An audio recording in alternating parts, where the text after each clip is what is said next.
Alabama has 4 nuclear reactors now operating in the state. 3 others are under construction, and several are located in Mississippi and Tennessee on the Alabama border. Nuclear plants provide at least 25% of Alabama's electric power, with plants in Dothan and Athens, Alabama. State health officials say the facilities are inspected once a week either by the federal government or state officials. Aubrey Godwin is the man in charge of Alabama's radiological health. He says with the exception of a slight manpower shortage and the need for modern radiation monitoring equipment, the state is nowhere near a situation like the one in Pennsylvania. As far as the monitoring operation, we're marginal. As far as the emergency response plan is concerned, we're one of the top 10 in the nation. However, once we got involved into an extended problem as they're having in Pennsylvania, we would have to call upon other states, and we have arrangements through the governor's office to call upon other states for assistance. Do you feel pretty good about your staff and equipment right now? Well, we're a little short in some equipment. Now, we do have one piece of equipment which is recently broken down that we've got to replace, and I'm not sure exactly how this is going to work into the overall budget of things, and we have not ordered it yet, but we're looking at the equipment we need to order. But beyond that, we're not in too bad a shape, except we do not have monitors all the way around Browns Ferry as we would like, and we have none for the Bellefonte plant at this time. At this point, radiology officials in Alabama have to rely on CB radios and plant officials for warnings in the event of an emergency. And the budget hearing scheduled for this week looks slim for any improvement in that situation. Officials say $400,000 additional dollars will be needed to modernize the state's radiation monitoring system, but officials say that's nowhere in sight. This is Norman Lumpkin, WSFA TV News reporting. Construction of Alabama Power Company's first and only atomic generating facility began about 10 years ago amid favorable response because of the jobs it would bring. For many years afterwards, about the only notice the Farley nuclear plant was given was when union labor problems surfaced. Officials of the company say Farley has had a good record, not only in the construction phase, but also in the operation of the first of its 2 units. R.P. McDonald, an Alabama Power Company vice president, says the Harrisburg accident will probably mean no changes at Farley. Rather, he said, they are looking at the lessons to be learned. We feel that there is not a possibility of this happening in Farley. We don't feel it's possible because the Farley plant is a different model of a nuclear plant than that at Harrisburg. It's a Westinghouse plant where the Harrisburg is a B&W plant. That means that there are different designs, operating parameters, operating procedures, and of course the training and other things that go along with it. Now, in the event that a coolant incident of some type should occur at the Farley plant, we feel very confident of being able to deal with it, to contain it, to prevent any harm from going to the general public. McDonald says his company, along with state and local officials, have a good emergency plan, but there is room for improvement. I would hope that we can benefit on this experience. This has been the first real kind of an experience that anyone has had. Will it be the last? I feel highly sure that it is going to be a long time before there's another one. I feel equally sure that we want to do everything possible to handle the next one, wherever it might be, much better than this one, because I think we've unnecessarily concerned a lot of people. McDonald says nuclear power is an asset that the U.S. would be foolish not to pursue vigorously. As a result of the Harrisburg incident, the Southern Company, the parent firm of Alabama Power Company, says it will institute a re-examination of its nuclear facilities in Georgia and Alabama. They say this re-examination will help to reassure them and their 9 million customers that atomic power can and will be safe. Dennis Latham, WSFA TV News, Birmingham, Alabama. The bishops represent the Episcopal, Roman Catholic, and United Methodist faiths in Alabama. They've asked Governor James to either indefinitely postpone Evans' execution or commute his sentence to life in prison. But Governor James has refused to meet with the bishops to discuss the matter. This is particularly upsetting to Episcopal Bishop Furman Stow, since James is one of his parishioners. Stow, acting as the spokesman for the bishops, says capital punishment is not an effective solution to the crime problem, even though it may appear to be a simple answer. It appears to be a simple answer. And of course, as a Christian person, I believe it's no answer at all. We're concerned about the sanctity of human life, and we believe that God gives people that life, and it's only within the providence of God that life can be taken away. Unlike several other groups around the state, the bishops say they are not planning any type of vigil the night of the scheduled execution. The 9 bishops who met here this morning are hoping that if the execution of John Lewis Evans can be stopped, it'll be easier in the future to prevent other executions from taking place in Alabama. Michael Jones, WSFA TV News in Birmingham. Another hurdle has been placed before David Bronner, the man who for the past year has headed up the state's retirement systems and who recently was appointed to the job of state finance director by Governor James. The hurdle comes in the form of a civil suit filed by Austin Meadows and S.J. Wisenhunt. The two claim that Bronner holding the job simultaneously violates 3 Alabama laws, the first of which is Section 41-4-30 Code of Alabama. They say that section demands full-time attention to the office of State Finance Director. Another law they say that Bronner violates while holding both jobs is Section 280 of the 1901 Alabama Constitution. They say that section prohibits any man from holding 2 jobs of profit at any one time. Their third allegation draws in the ethics law, despite the fact that the Ethics Commission conducted a full investigation and reported no violations. They hold that Bronner would be serving on a board or commission which would regulate a business with which he's affiliated. The suit has been turned over to Judge Joseph Phelps for hearing. A hearing date has not been set. At the county courthouse, Chris Grimshaw, WSFA TV News. As the ordinance reads now, members of the fire department have police powers only at the scene of a fire or alarm. If the amendment passes, the city's arson department will have police powers away from the scene of a fire. This means arson investigators will be able to carry guns and make arrests. Fire Chief J.A. Odom says members of the arson department already are trained to handle the new powers. He says it will make the arson department more efficient because under the proposal, arson investigators will no longer have to find a policeman before they can make an arrest. Lisa Nielsen, WSFA TV News, reporting.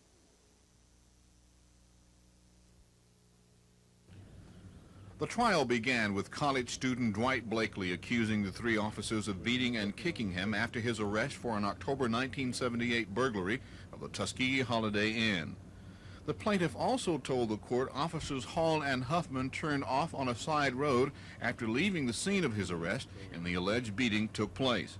Blakely also said State Corrections Officer Richard Coleman, a former Tuskegee policeman, arrived after they stopped on the dirt road and aided in the alleged beating. The defense tried to show that officers Huffman and Hall took the turn on the dirt road to search for accomplices of Blakely in the motel burglary. The defense also brought out that no one noticed any bruises or marks on Blakely's face shortly after the alleged beating. The defense added and tried to show that it wasn't until almost 12 hours later, after the arrest and the alleged beating, did Blakely complain to anyone. When asked by defense attorneys why he didn't complain to anyone about an alleged beating, Blakely said he was scared and nervous. The defense continued to hammer away at contradictions in Blakely's story about the alleged beating and reasons for his 12-hour delay in reporting it. The government's case was led by U.S. Attorney Barry Teague. The trial is expected to continue tomorrow. This is Norman Lumpkin, WSFA TV News at the federal courthouse. I think this crude oil situation has been brought on by several factors. Most people know about, for instance, the shutdown in Iran. And this was a small percentage, but a very important percentage of our crude oil that we lost. There has also been a cut down in the amount of drilling in the United States for oil and gas in the last few months, primarily due to the energy bill that Congress passed that has put some very great restrictions on the drilling for natural gas. Natural gas and oil are produced simultaneously in many instances. So this has brought on a shortage, hopefully temporary, and probably at this point not as deep a shortage as the one we experienced in 1973 when the Middle East boycott was on.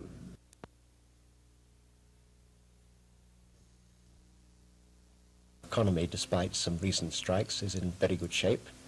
We are the only industrially developed country in the world which is going to be self-sufficient in all energy sources, that's oil and gas and coal, by next year.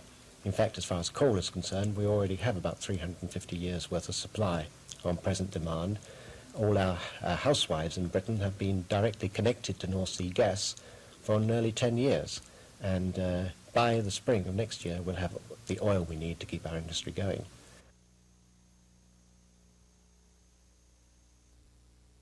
Way low, but we'll keep using it until maybe it catches on a little bit more. But all of them enjoyed tremendous activity this week. National Bank on Old Farm and Peter Crump School will be our free trash pickup points. Now, isn't it safe to conclude that the city of Montgomery, confronted with a lawsuit, entered an agreement with the Justice Department to do certain things as stipulated herein in effect? Mr. President? Mr. Mayor. I tell members of the council, as I told the Justice Department lawyer, discrimination is a damn sight harder to prove than it is to talk about. And I told him to grab his best coat and try his lawsuit, and he backed off. But apparently he didn't back off very far because he got some agreements. The only agreement he got is we provide him the information we've been providing the court of the, here in the city of Montgomery.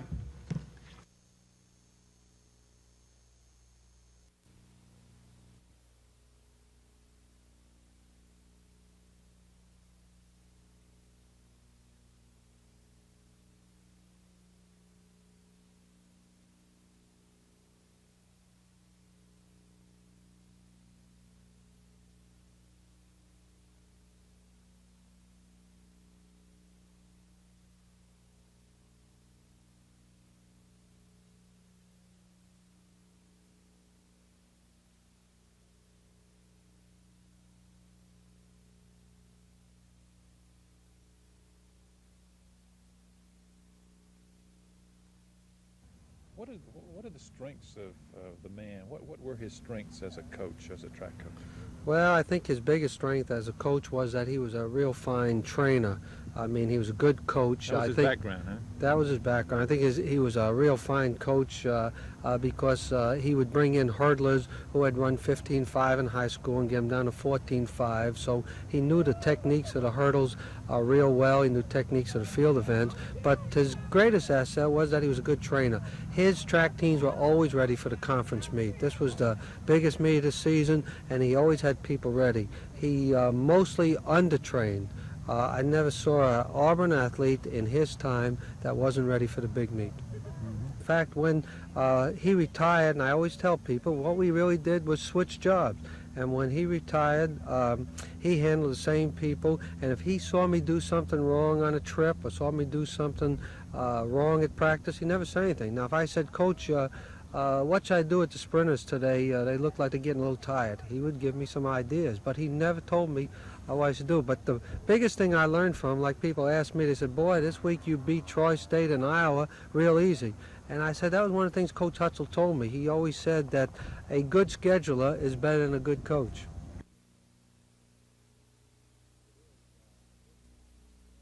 It is, at this time, running less than 6% below. But no official action has been taken on it? No official action, and I think the budget officer would probably want to wait another month before he advised the governor anything differently.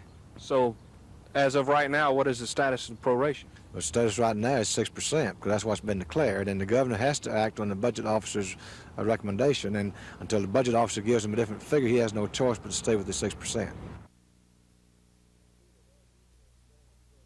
The suit alleges that Forum Books and its employees violated the law in that they sold obscene materials, magazines, periodicals, and showed obscene movie films at Forum Books in Montgomery in violation of state statute. Have these materials been adjudged to be obscene? The case has just been filed. It has not been assigned to a judge as yet, but as soon as it's assigned, we intend to file several motions with the court. And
The Alabama Public Service Commission is charged with the task of regulating utilities in the state.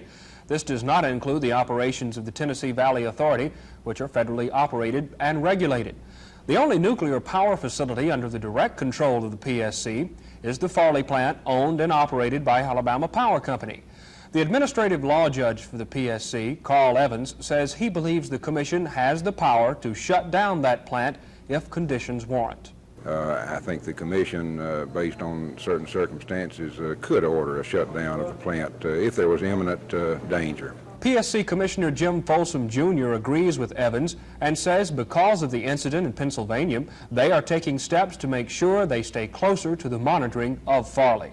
In light of the circumstances and the events of the past several weeks, we feel that it is appropriate that we respond to public response on this issue, and we have requested from Mr. Godwin with the Radiological Health that he will file with us the weekly reports of the NRC with the Commission. We want to keep a closer contact with nuclear developments, nuclear systems in this state, so that we can be responsible to the people of the state. Another state agency which has a concern in the operation of all nuclear plants in the state, including those of the TVA, is the State Health Department. Today, State Health Officer Dr. Ira Myers told the legislature's Budget Committee that they want to buy additional equipment and hire more people so that they can monitor nuclear facilities in the state for themselves. Every time you've got a new nuclear plant, we have to set up a ring of these devices so that we are assured that there's no leak in that plant and that whatever that is going on in that plant is something that we can double check, and we're not dependent on them telling us, because sometimes they don't tell us they've got a little problem. They won't tell us like they should. Myers indicated slowness in notification of problems at nuclear facilities in the state. Aubrey Godwin of the Radiological Division of the Health Department said the problem Dr. Myers referred to was with the Tennessee Valley Authority's Browns Ferry nuclear power plant near Athens. He said in 1975, when a fire broke out in the nuclear plant and forced an emergency shutdown, it took 3 hours before the State Health Department was notified. And more recently, he said, a radioactive discharge by the Browns Ferry plant was not reported to state officials until 11 hours after the fact. Dennis Latham, WSFA TV News.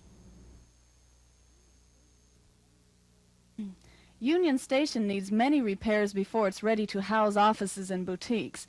The problem with the bird droppings is not merely cosmetic. Health Department officials say the droppings contain a fungus which can cause histoplasmosis, a complicated disease. Usually a person's body can fight the disease, but federal employees have been told to stay out of Union Station. Mayor Falmer says the Government Services Administration, which plans to renovate the station, knows of the problem. We have the report. That has nothing to do with the refurbishing of it. It's a problem that was caused by years of neglect and the pigeons coming in and being there, and it's just one of the many problems we've got to overcome, but it's nothing insurmountable. The mayor says he spent time cleaning up Union Station last summer and suffered no ill effects. He added that the city is going to clean up the bird droppings and that it is not a big problem. However, persons who work at Union Station every day have expressed concern for what a government memo calls a health hazard. Lisa Nielsen, WSFA TV News reporting. John Evans is scheduled to die in the first hour of this Friday after eating a final steak dinner that he's requested. In his final statement, Evans reiterated his death wish to avoid imprisonment. Evans says he'd rather die than stay locked up for a lifetime. At the same time, Evans took the role of a martyr. I choose this now to show the barbarity of electrocution and the death penalty in general. What is to be gained in taking my life now are the lives of the others on death row in Alabama or any other state. Nothing. Evans blasted prison conditions, saying Governor James could do something if he wanted to as official head of the prison system. The Beaumont, Texas native countered by saying Warden Joe Oliver was not responsible for what he called dehumanizing conditions on Holman's death row. His orders come from Montgomery. He just does his job and carries out those orders. To me, he and Deputy Warden Charlie Jones, considering the circumstances, were kind and compassionate to me and my family. I wish to publicly thank them for all they have done for me. Evans expressed sorrow for the anguish inflicted on his family and friends and hoped that his death would deter young criminals from pursuing a life of crime. Evans says he's now ready to die. I've given my body to the University of South Alabama Medical Center for medical research purposes. I've given my soul to God. I just ask that you pray for me. Thank you. At Holman Prison, Chris Grimshaw, WSFA TV News.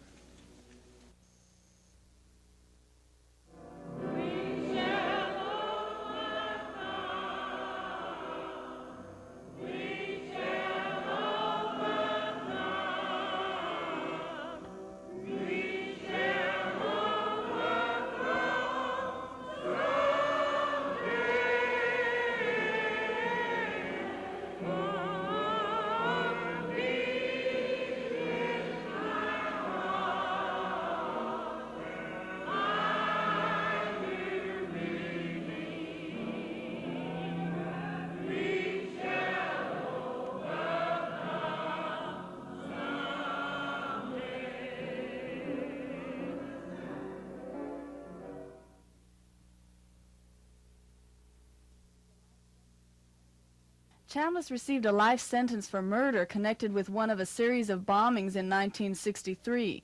Now his lawyer is trying to get his conviction overturned. Arthur Haynes told the State Court of Criminal Appeals today that Chambliss has become a scapegoat for all the racial violence of the 60s. State Attorneys John Gibbs and Ed Carnes don't think Chambliss' appeal has a chance. We don't think there were any errors at all in the conduct of the trial. How about you? No, we're asking that the case be affirmed, and we hope and expect that it will be. Of course, I can't comment on that. I think every lawyer is always optimistic when he enters any court, so I'm not telling you anything by telling you that. Chambliss' attorney asked that the conviction be overturned for two main reasons. He said a key witness never identified Chambliss in court, but only identified him in photographs, many of which had been destroyed by the time of the trial. Chambliss' lawyer also said the jury was prejudiced by the 14 years which had elapsed between the bombing and Chambliss' indictment. However, the state's attorney said that Chambliss could not prove the jury was substantially prejudiced by the time lapse. And besides, the statute of limitations never runs out on murder. Lisa Nielsen, WSFA TV News reporting. Had the three been convicted, they could have been sentenced to up to 1 year in prison and fined no more than $1,000, or both. As it turned out, the jury returned not guilty verdicts for all three. The defendants were pleased as they left the federal court, and one of the attorneys, Milton Davis, said he was glad the affair was over. I was very, very pleased. I think that justice was done in this case. There was absolutely no evidence that could have convicted these gentlemen. They are fine and honorable men. They were very brave to have been dedicated enough to do their duty and their job. I think that the citizens support them and what their efforts are, and we're very proud of them. The only verdict that could have been rendered was rendered today.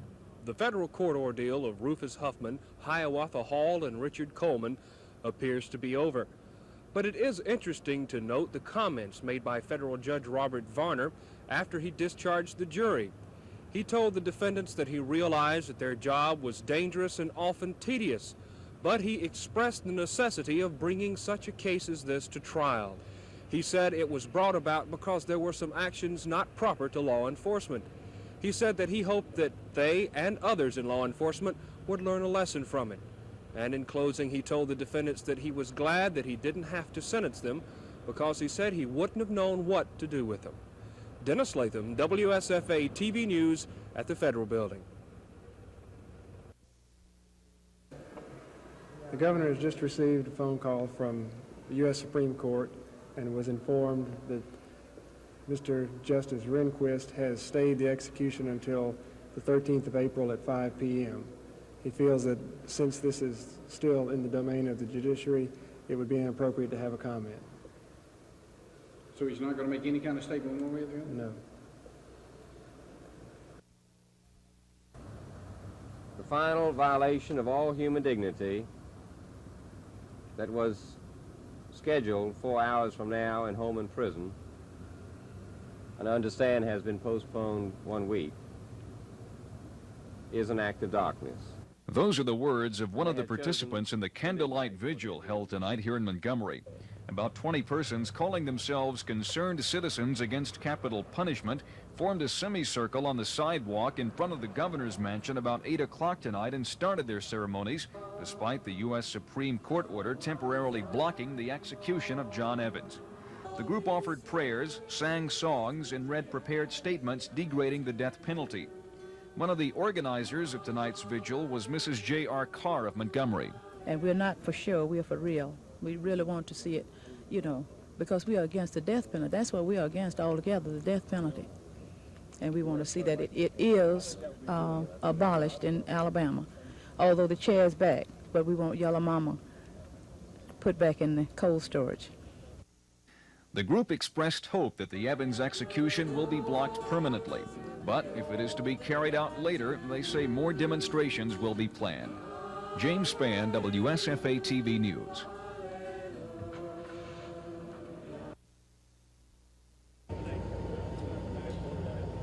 It was a 1,000-word stay of execution, and it came from the United States Supreme Court. The stay came 5.5 hours before the 12:01 execution time here in Atmore. The reaction to the U.S. Supreme Court action was given to John Lewis Evans by a priest, a Catholic priest who spent most of the day in the death row cell with Evans. I think that the impact will hit him later on through the night. He did say to me last week that he was waiting for a sign from God. That's his words. And I left him with that, and I was coming out from the death cell and the death row where the chair is, and I met the warden and the deputy warden who were coming down to give him the official news.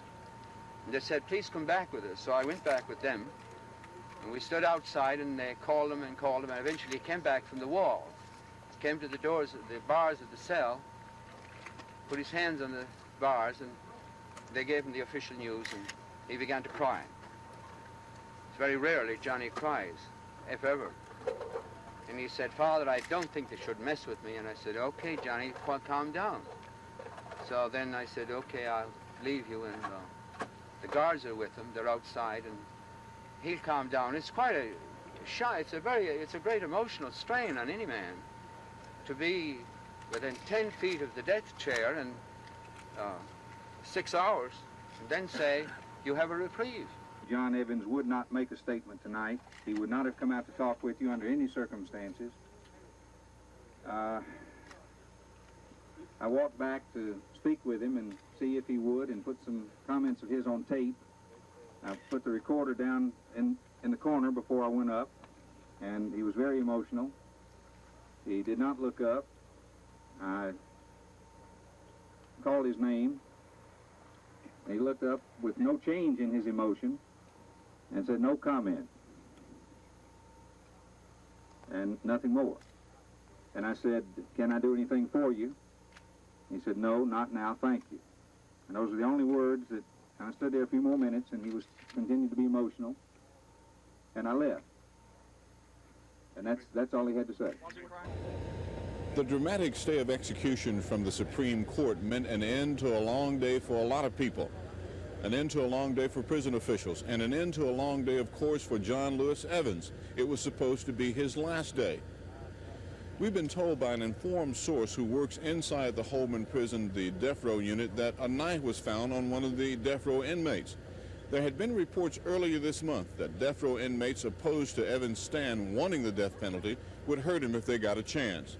The discovery of that weapon proves that there had been a plot. Prison officials will not confirm those reports. It is now up to the courts and the lawyers who are fighting for Evans' life, even though he wants to go to the chair, to make a decision before Friday the 13th. The Supreme Court has given that amount of time to the persons involved in trying to keep Evans from dying in the electric chair here at Holman. This is Norman Lumpkin, WSFA TV News, Atmore, Alabama. This year's Montgomery Invitational will attract over 1,700 junior and senior high school athletes from 82 different schools in Alabama. This year's meet will be run tomorrow afternoon from 3:45 until 5:30 and Saturday from 9 until 5 at the Lee High School track.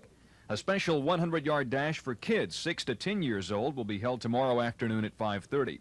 Lee High School is coming off a strong performance in the Florida Relays last weekend and is heavily favored to win the Montgomery Invitational in their division. I'd be a fool to say we wouldn't be the favorite. I would say we would be, and we got a great bunch of kids and very talented bunch, and it'd be worth the people's money to come out and see these kids perform because there's something to see. How about Kenny Simon? What's his condition and for this weekend? James, he wanted to run, and I talked to him about it, and we decided to wait one more week before he decides. He went out to UCLA last weekend, and the man told him to go ahead and start running, but we're going to hold him out until Mountain Brook, and then we'll let him go. But I assume that you'll be confident nevertheless, especially considering what you did last weekend down in Florida. Yes, sir, James. They were super down at the Florida Relays, and we got that bunch back. And we're going to run a lot of young kids. A lot of my sophomores are going to run, too, and I think that people like to see them because they're almost as good as the ones we got on the varsity. Herman Vaughn is expected to take up most of the slack for Lee this weekend, with Kenny Simon out because of an injury. Well, I'm going to run on the anchor, the 440 mile relay, and plus I'm going to run the 440-yard dash. With Kenny Simon being gone, I guess it puts a lot more pressure on you, doesn't it? Yes, and I'm trying to go. I'm going for his record this year. This meet in the 440-yard dash. The weather should be perfect for the meet this weekend, and McCracken says lots of records could fall. James Spann, WSFA TV Sports. We celebrate that the time to give us time to work with Mr. Evans to see if he will pursue his appeals and to work from that point. We would say that we are glad that we're over this crisis point tonight. We'll be working hard until the 13th with Mr. Evans. We'll also be working hard throughout this year for the other almost 500 people on death row around the country. And we see this as maybe a beginning of good things. We brought a group of pastors from all the United States down here in order to stand behind our principle of capital punishment, and we're terribly disappointed to arrive here and find that the Justice Rehnquist has stayed the execution. And I feel like they talk about cruel and unusual. I think that's cruel and unusual.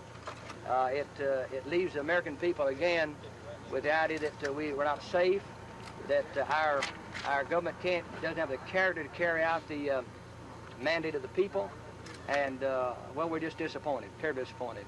Someone has asked whether or not we would be willing to throw the switch. The answer to that is, if we were duly deputized by a legitimate government, yes. As individuals, no.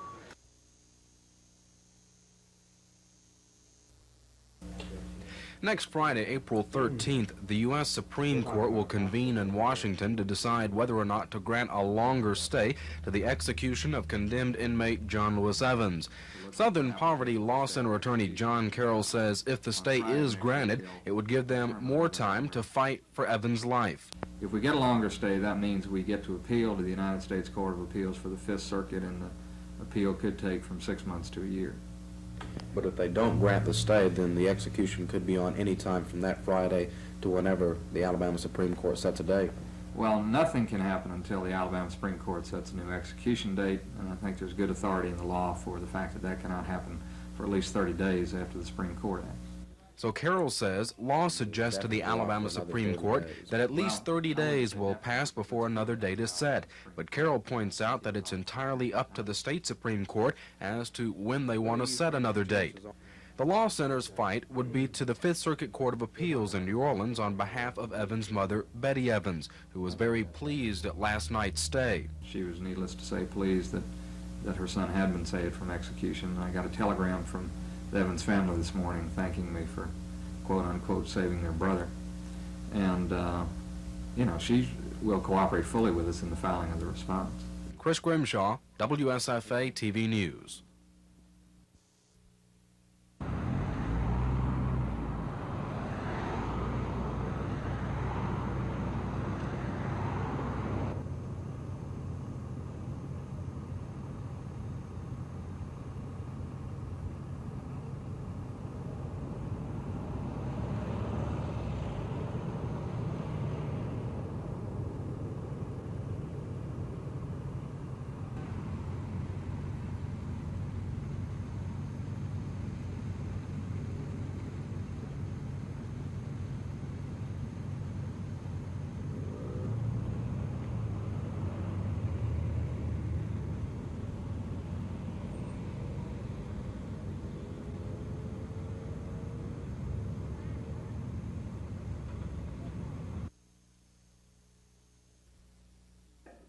vote. 19 organizations co-sponsored the statewide conference, and members from as far away as London, England, flew in to attend. Speakers included 3 former inmates on death row who were later found to be innocent of the crimes they were charged with. Others who charged the death penalty as inhumane included representatives of the American Civil Liberties Union, Amnesty International, and the Southern Poverty Law Center. The keynote speaker, U.S. Congressman John Keiners of Michigan, says it's time to examine capital punishment. Contrary to a rumor that had been started that no congressmen are interested in opposing the death penalty, there is one, and there may be many others. I come here as much to learn as to tell you about my views on this subject, which, if I were asked to summarize in one sentence, would be that the death penalty is related to many of the life issues that we are involved in. There is a religious dimension, there is a moral and ethical dimension to this subject, there is a political and economic dimension to this subject. And it's important that all of them be examined. 3 members of the Alabama legislature also endorsed efforts to repeal the death penalty in this state. One legislator announced he would personally introduce a measure to do just that when the legislature convenes. Although the conference centered on the future of capital punishment, not only in Alabama, but across the nation, the group reiterated there are others, aside from John Lewis Evans III, now facing the electric chair. Paul Roth, WSFA TV News. Jeff Davis picked up their 5th win of the season this afternoon with an 11-0 trouncing of Tuskegee. The Volunteers collected 7 hits in the game, but poor pitching by Tuskegee was the story. Jeff Davis blew the game wide open in the bottom of the 4th inning when Tuskegee pitchers walked the first 4 Volunteer batters, producing 1 run. Then this drive later in the inning was good for 3 more runs. There was another RBI later to make it a 5-run inning for Jeff Davis. With the loss, Tuskegee fell to 1-4 on the season. Jeff Davis is now 5-2, and they will play Elizabethtown, Kentucky in a doubleheader tomorrow afternoon at Patterson Field. James Spann, WSFA TV Sports. For a beginning runner, I would set some kind of realistic goal and go about attaining it in an organized manner. Read some of the materials available, set some realistic goals, and slowly go about attaining those goals without overtraining.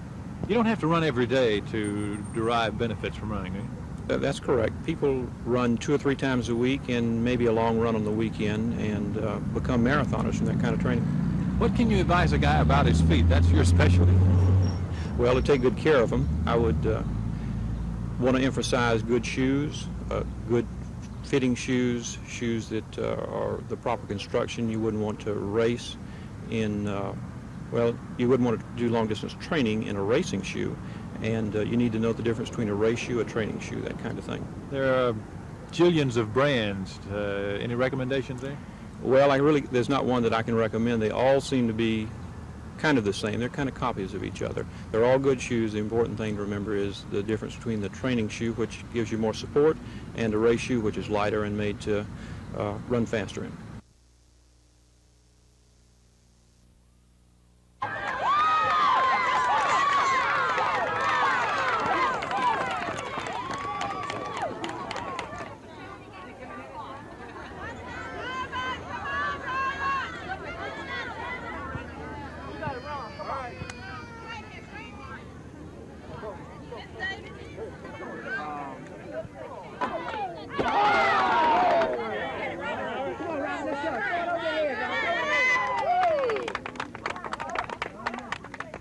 William Alexander.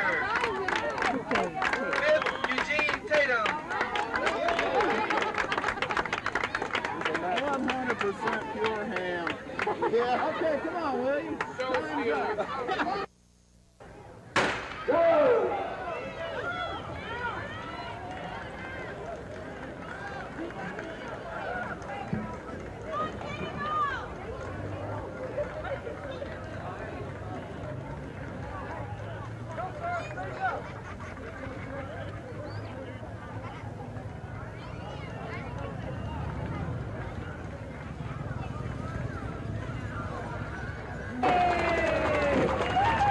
6.2 miles in exactly 30 minutes.